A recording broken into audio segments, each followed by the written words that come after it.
The government is to take back control of the East Coast Rail franchise after its private operators lost money.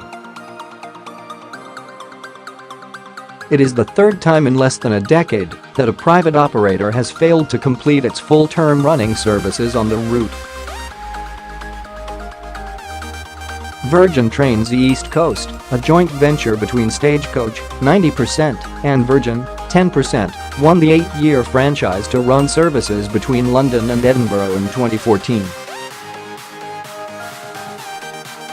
In February, Stagecoach's chief executive Martin Griffiths estimated the company's total losses at £260 million. Transport Secretary Chris Grayling told MPs the East Coast was not a failing railway.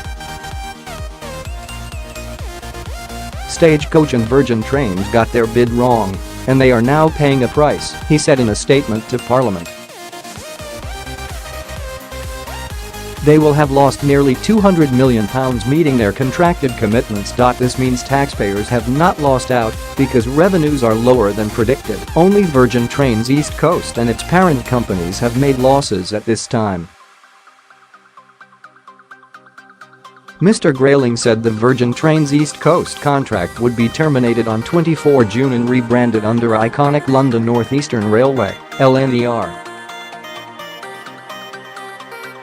It will effectively mean trains being run by the Department for Transport through a so-called operator of last resort, while a new public-private partnership is established.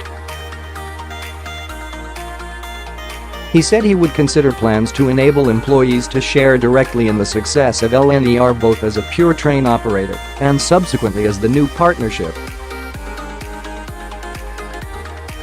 Mr. Grayling told Sky News it did not mean the whole service was being nationalised, but hinted the business model could be mirrored elsewhere.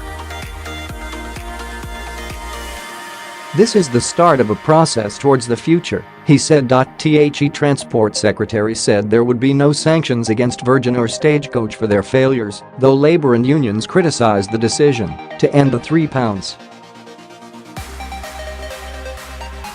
billion contract, saying it amounted to a bailout for the franchise.Shadow. Transport Secretary Andy McDonald said franchising remains at the heart of the alleged partnership.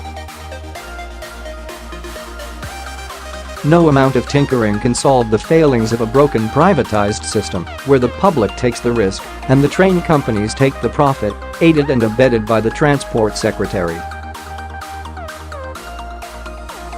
Rail, Maritime and Transport Union General Secretary Mick Cash said, "This is the second time that the government have called upon the public sector to launch a rescue operation on the East Coast Main Line, and instead of being a temporary arrangement, Chris Grayling should listen to his staff and the public and make it permanent."